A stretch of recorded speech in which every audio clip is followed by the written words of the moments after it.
All righty. Hello and welcome. Great to have you as part of day 3, where we are going to be talking about Do It to Learn It as learning mavens, as we are learning in the mix. And I am joined here. Hi, good morning. Hey, Stu. Good to have you here. And I am joined, of course, by my other co-host. Hi, everyone. I'm Tina Bjork. I think I know some of you in the session. Welcome back if you've been here the first 2 days. I have the privilege of being part of the L&D Cares as one of the co-founding directors, along with Liz and Brandon. And I'm so excited to be here today. I lead learning at Wayfair in our service area of the business. And Brandon, I'll let you introduce yourself. Good morning, good midday, good evening, wherever you're coming from. It's really good to be here. And welcome everyone. And it's really great to be virtually sitting next to Liz and Tina. Fantastic, another fantastic career growth summit for L&D Cares. My name is Brandon Carson. I'm currently the VP of Learning at Walmart, but I'm also the founder of L&D Cares. We created this group last year, and it's amazing for us to be together. Through the pandemic, that was the reason that I founded the community, and it was really to reach out to help those in our practice who may end up impacted through the pandemic. And as we navigated the complexity and chaos of the pandemic, and all of these wonderful folks came together to bring these amazing programs to life and to activate an entirely new community and navigate that through that chaos and confusion of the pandemic is just amazing. And the fact that we're all still together and we're all still able to find, the time to come together and be intentional about our career and our transition opportunities and just reflection and co-creating around our future.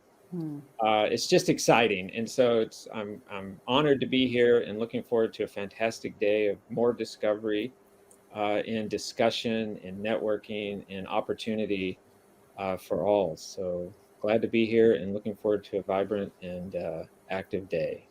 For sure. Very well said. Very well said, Brandon. Yeah, love it. So that is us. And, Brandon just kind of touched on this a little bit, and kind of our why, from the heart around why are we talking about here at the day 3, the learning in the mix. As we go, we're going to be starting with play, to then going into reimagining and looking at future competence. So Tina, when you see this and you kind of saw the flow of what's going to be going on today, what for you kind of hit you also within your new role? Yeah, absolutely. Thank you. It's just this idea that we're just always evolving, right? Like I thought I had it all figured out around learning, instructional design, and now it's learning experience design, and what's the new buzzword going to be? And trying to stay on top of it is daunting. And I think for us, it's just about being accustomed to flexing those learning muscles as learning leaders. I mean, we preach it all the time. Like, we're the ones that are trying to get people to adopt and to participate. And I think it's nice when we get the opportunity to really lean in and do that for ourselves. I just love the idea of kicking off with play, though. Because I think it creates this open, safe space, kind of lets you think bigger and broader, have a little fun before you sort of deconstruct and reimagine, and then pull it all together to come up with a plan. So I think the agenda was very well orchestrated, if I may say so. Liz, thank you. Brandon, what are your thoughts? Well, I was just saying in the chat, play is an inherent human trait. I'm obviously an adherent to Tyagi, who was really one of the thought leaders in integrating game mechanics into learning, traditional corporate learning, creating the whole idea of serious play. And so I think for some reason, although it's an inherent human trait, we tend to lose it as we grow up and get into some of us get into the corporate mold. We need to rediscover what play means to us as adults, and we need to shake off the shackles of of that. And we can even give terms to it like game mechanics or serious play. But at the end of the day, it's inherently a human trait for us to be engaged in interactive that way. And most people who play games are actually older than 35. So so the funny thing is we sneak it around. I have a colleague of mine who that's how they find their relaxed time is with Oculus Quest and all of the games that they play through Oculus Quest. That's literally how they decompress. And so anyway, excited to hear the session on play, and I'm really excited for all of us to try to discover some playfulness as we go through the day. I couldn't agree more. Well, and I think, just to kind of build up on what both of you said is those aspects also of play.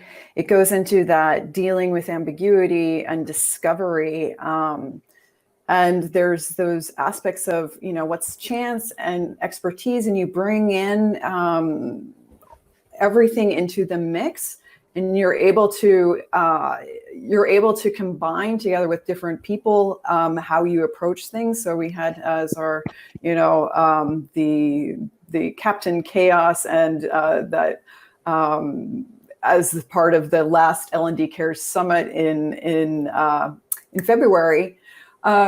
As to, it's like a scavenger hunt. So as we look to future competence, how are we bringing the connections? How are we using the dialectic of getting other people's ideas and combining it into new things that we didn't see before? And that really takes that release of play to help you get into that space. So love it. Okay. Good discussion in the chat, by the way. I love what Stu said. There has been an evolution over the years. I remember being with Tiagi in the early 2000s at a meeting at a company, and we were, he was presenting the idea of play and in the training venue that they had, and we were emphatically told, we don't come to work to play games. And so we literally had to rename all of the activities. We just renamed the activities. We didn't change the design of them. We just renamed them. And that inanity, has evolved, however. Over time. And so it's nice to see some mindsets shifting, which is desperately needed in our practice. Yeah. I couldn't agree more. Well, and it's funny how language matters and how language understanding also change with time, which is good. So welcome everybody again. So we are, this Career Growth Summit is a little bit different. It is a series of workshops that have been co-creatively designed by our L&D crews. So we bring together learning, talent professionals, social science researchers, career seekers, recruiters, and HR tech vendors to workshop around the idea together with you who are attending today. How can we co-create a better path forward in career development, particularly in this weird world called the middle of strangeness? Because we refused, as we established on Tuesday, to call it the new normal or the next normal. So the guiding principles. Tina, would you be so kind? Yeah, absolutely. I love this. So the first day we started out talking about career resilience, and it was incredibly impactful. And as if, we didn't think that we could get more impactful, yesterday happened. And it was all about women's empowerment, and there were tears and laughs. It was an amazing, amazing day. Continuing along that vein, I think some guiding principles that we've been able to establish to help us as a community is, let's not forget about the fun in things. And that's why we're kicking off today with play. How can we build confidence while building competence? The two kind of going hand in hand. How can we be the circle where people can bring their own unique, awesome sauce? I love the way that that's framed up to the table, right? So that everyone is welcome and invited to share. And then what can we do to proactively move the needle on allyship and opportunity? We had a lot of great conversation yesterday about what good allyship looks like for women in the workplace and at home. And we took away in our ideation lab some really great ideas that we're going to carry forward through our Women's Empowerment League. How can we be a brave space to experiment and learn? So this should be a safe space. There had been some sensitive topics that have been discussed over the last few days, and we decided for those intentionally that we were not going to record those sessions so that people felt open and invited to be their authentic selves and share from the heart. And then how can we increase our own employability by expanding our skill set? And that's really what today is all about is, we learned about how to build our resilience and how to become more empowered. And today is how do we expand our skill set? I love it. Yay. Bringing it all the mix. All right. I love this one. Yes, exactly. So the way we roll. So we've determined that our brand of caring is salty with a side of empathy. So as we talked about it, so we're going to be speaking from our perspective. We're not saying that our perspective is correct or the only perspective. It's just the only one that we can speak from. And we want to have open discussions around complex issues to help you, to help foster bringing our role in talent and learning as learning leaders forward, and help our organizations and the groups that we're a part of move forward in this time of truly disruptive change. And so we have a couple of really, really simple kind of rules, the way we roll. First one is don't be a jerk. So this is that aspect of, here we're all learning, here how are we taking an approach. There could be things that we see differently. And if you see them differently or have an opinion, awesome, bring it to the table. That's great, but just don't be a jerk about it. The second one, we said we're salty. So you may find that we at times cuss a little, but if we do it, it's not at people. Okay. So this is that piece. It could be we're frustrated or there's just a little bit of salt that gets added. It's not intended against, it should never be intended against any particular person. Okay. Third thing, and this is we are learning. We should know this. Learning is going outside of that comfort zone into that magical, brave zone of learning. And there's going to be some wobbles. There are some things that are going to be uncomfortable. There are some things that are going to challenge the way we've thought about our approach and things before. And as we experiment to learn, we have the hashtag do it to learn it. That wobble and going into that brave space, it can give you so much energy. And as we continue to learn and grow, that going into the wobble, we know that we're going into a good space for learning. We are a huge community focus. So saying, okay, how do we help foster the community and bring all of us forward?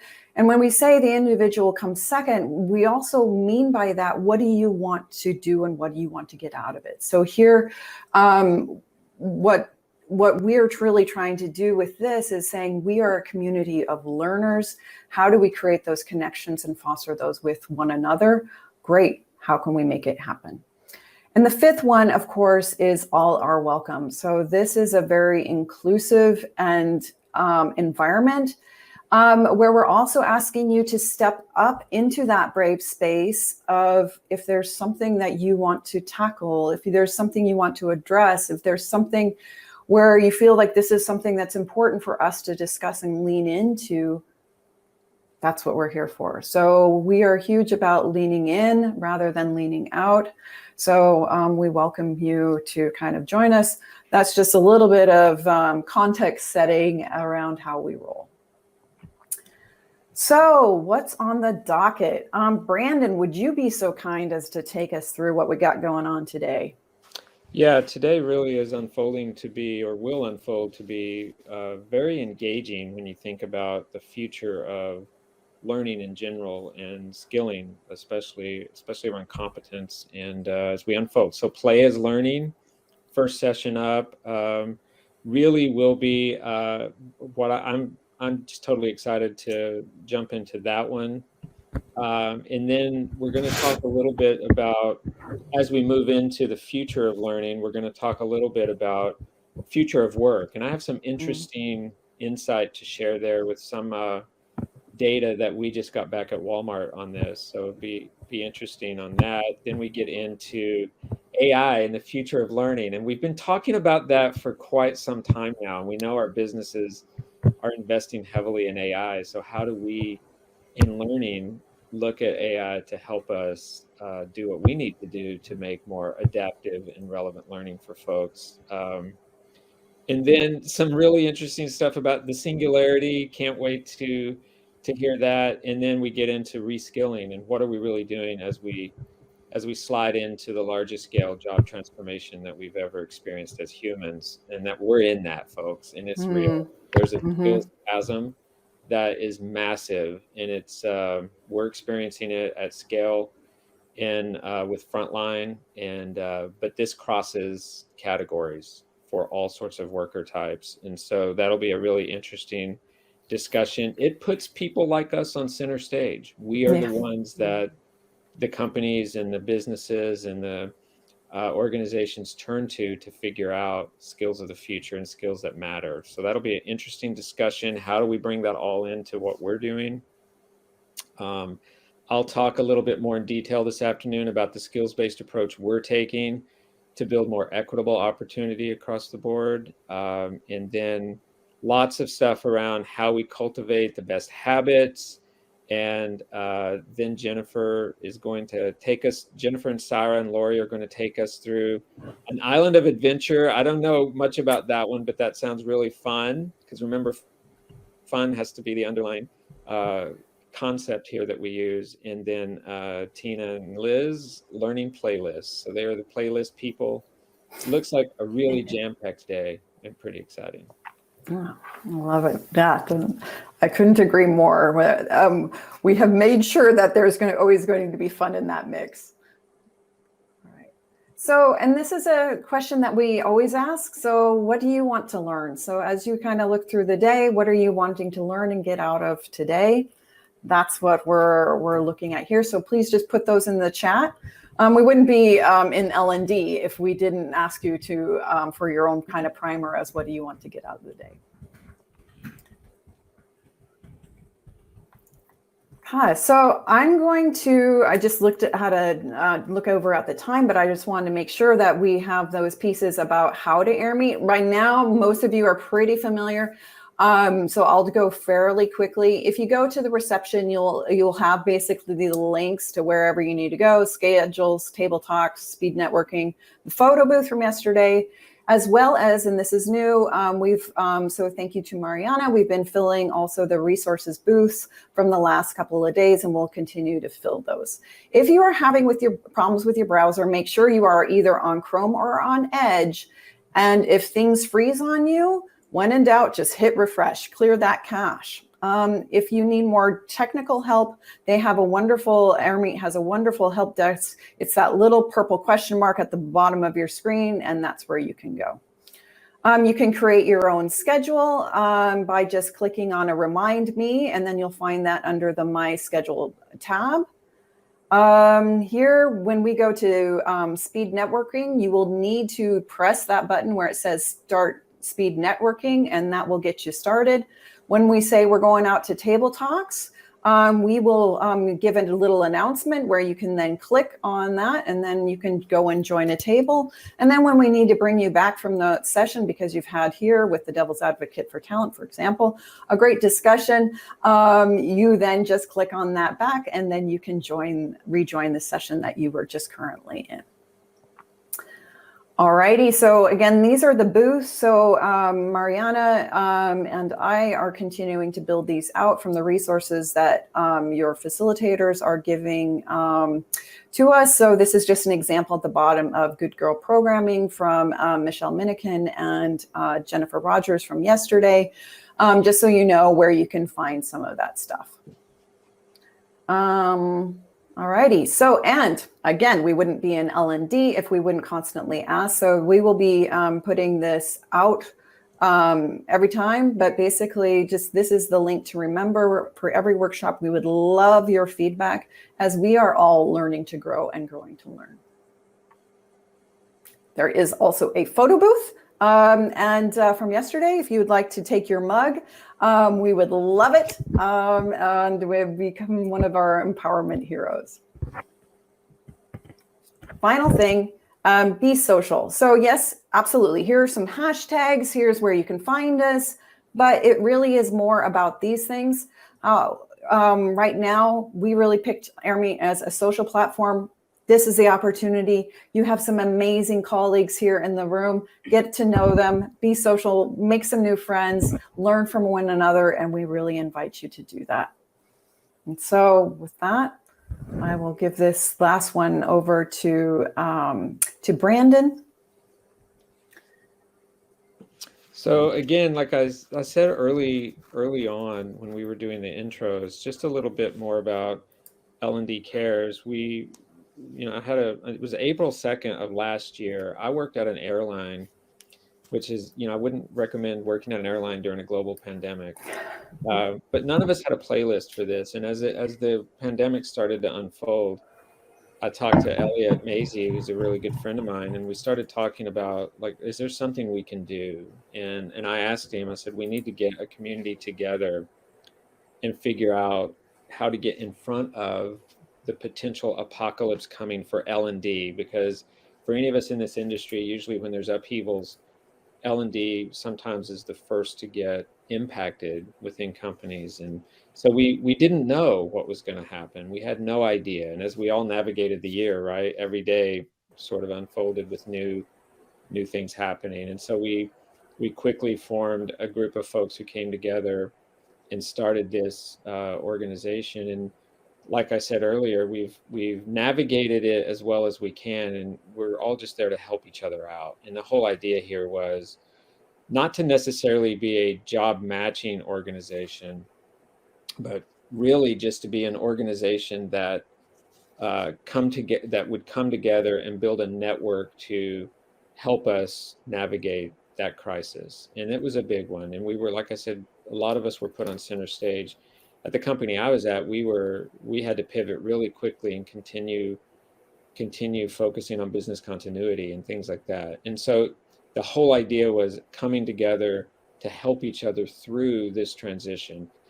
And candidly, we're transitioning to something we're not completely sure what it is. And that's why I loved how Liz and the team have put these career growth summits together, because one of the first conversations we had was, how do we reframe the conversation in our industry about what it means to have a career in general, but a career in this industry. And so we really wanted to focus on what Elliot called building a honeycomb, a community of conversation, if you will, on how we can co-create that future. And that's kind of a term Liz came up with, co-creating the future.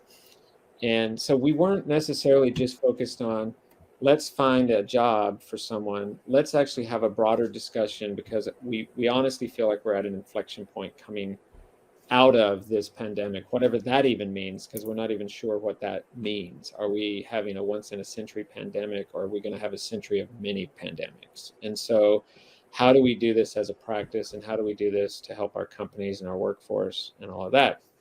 So not to get too like big and all macro there, but the conversations that we've been having are some of the best I've ever been a part of after my 25 years in this industry.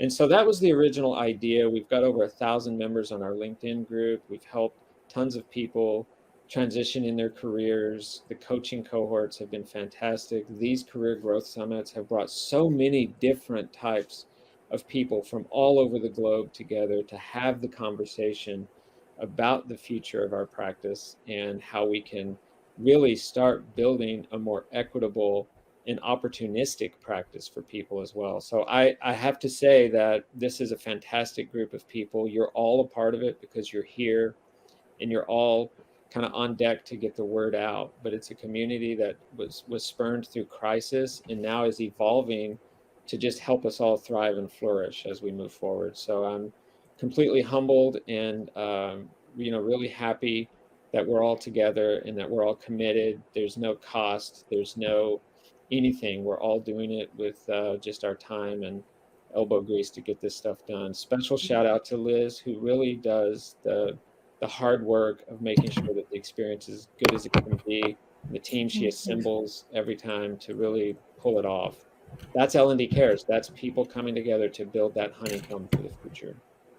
Thanks. Absolutely. And the relationships that we have all made through this, amazing, I can tell you. So we welcome you to. Yeah, these are lifetime relationships. Yeah. Right. Love it. All right. So with that, we welcome you into the awesome that will be the Grow to Learn, the Play to Learn of today.